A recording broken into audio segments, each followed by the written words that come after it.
कि ब्रह्मलोक में गए हुए प्राणी भी पुनरावृत्ति के अंदर हैं अर्जुन।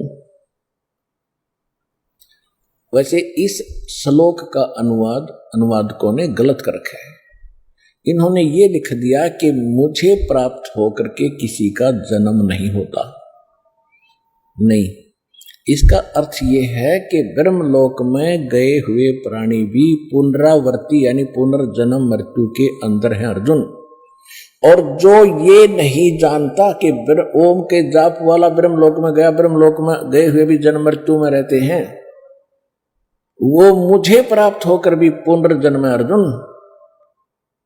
मुझे प्राप्त होकर भी उनका पुनर्जन्म है अर्जुन। इसका यथार्थ अनुवाद ये है। उन्होंने गलत कर रखा है। यदि उनकी माने, एक गलत अनुवादकों की, ये झूठे अनुवाद कर रखे, इनको ज्ञान नहीं था। यदि इनकी बात को बड़ा करें कि गीता ज्ञानदाता ये कह रहा है कि मुझे प्राप्त होकर किसी का जन्म मृत्यु नहीं होता, ये गीता अध्याय नंबर 2 के श्लोक नंबर 12 में, गीता अध्याय नंबर 4 के श्लोक नंबर 5 में और 9 में, गीता अध्याय नंबर 10 के श्लोक नंबर 2 में ये स्वयं स्वीकार करता है कि अर्जुन तेरे और मेरे बहुत जन्म हो चुके हैं, तू नहीं जानता, मैं जानता हूं। हम पहले भी जन्मे थे, आगे भी जन्मेंगे, केवल वर्तमान में ही नहीं है। और यह भी स्पष्ट करता है 10वें अध्याय के दूसरे श्लोक में कि मेरी उत्पत्ति को ये देवता और ऋषि नहीं जानते, क्योंकि इनको उत्पन्न करने वाला मैं हूं। क्योंकि ब्रह्मा विष्णु महेश ये 33 करोड़ देवता, 88,000 ऋषि, जो ये सभी इस काल भगवान ब्रह्म के उत्पत्ति है। दुर्गा इसकी पत्नी है ब्रह्म की, और ब्रह्मा विष्णु महेश इसके प्रथम 3 पुत्र हैं। प्रथम ब्रह्मा, सेकंड विष्णु और थर्ड शिव। इसके बाद फिर ये उत्पत्ति इनसे हुई है, कुछ दुर्गा के वचन से हुई है। तो इस प्रकार ये काल की सृष्टि प्रारंभ हुई है। आज का जो प्रसंग है ये क्या हो गया सिद्ध के ब्रह्म कहता है कि मैं भी जन्म और मृत्यु के अंदर हूं, मैं भी कंप्लीट स्पिरिचुअल नॉलेज नहीं रखता हूं, संपूर्ण अध्यात्म ज्ञान मुझे नहीं है। चौथे अध्याय के 34वें श्लोक में इसने कह दिया कि उसको तत्वदर्शी संतों के पास जाकर पूछो और वो बताएंगे। तो इससे सिद्ध हो गया कि सत्संग केवल पूर्ण परमात्मा ही करते हैं। उन्होंने आज से 600 वर्ष पहले इस कलयुग में आके सत्संग किया था। परमेश्वर कबीर जी ये पूर्ण परमात्मा है, सच्चिदानंद घन ब्रह्म है। इनको संत भाषा में सत्पुरुष कहते हैं। श्रीमद् भगवत गीता के अंदर इसको परम अक्षर ब्रह्म कहा है। गीता अध्याय नंबर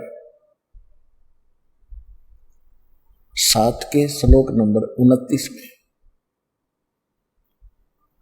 गीता ज्ञान दाता कहता है, वैसे तो गीता अध्याय नंबर 7 के अंदर बहुत कंप्लीट ज्ञान है, बहुत अच्छा ज्ञान है। इसमें यह भी स्पष्ट किया है कि जो अर्जुन मैं ज्ञान तुझे देने जा रहा हूं, इसको जानने के बाद फिर कुछ भी जानना शेष नहीं रह जाएगा। इसमें क्या बताया है 7वें अध्याय के 12 से लेकर 15 तक तो ब्रह्मा विष्णु महेश इन देवताओं की भक्ति करने वालों की स्थिति बताई है, उनका क्या होगा। इसमें स्पष्ट किया कि रजगुण ब्रह्मा, सतगुण विष्णु, तमगुण शिव जी, इन तीनों के द्वारा जो भी हो रहा है उसका निमित्त कारण मैं हूं, मेन कारण। कौन? ब्रह्म। ब्रह्मा जी से क्या होता है? यहां जीवों की उत्पत्ति करते हैं प्राणी, वासना वश होकर के, जीव के बस की बात नहीं। जैसे किसी ने शराब पी रखी है तो उसको चक्कर आना, गिर जाना, लड़खड़ा कर चलना, टुटला कर बोलना उसके बस की बात नहीं, उसके उस नशा है। इसी प्रकार इस ब्रह्मा जी से निकल रहे रजगुण के प्रभाव से सभी प्राणी युवा होते ही इनके ऊपर ये प्रभाव अपने आप ऑटोमेटिकली इफेक्ट करता है, जीव के बस की नहीं रहती। तो जिस कारण से संतानों उत्पत्ति सभी प्राणी करते हैं, तो इससे क्या हो रहा है? जीवों की उत्पत्ति, मनुष्यों की उत्पत्ति जिनको ये खाता है।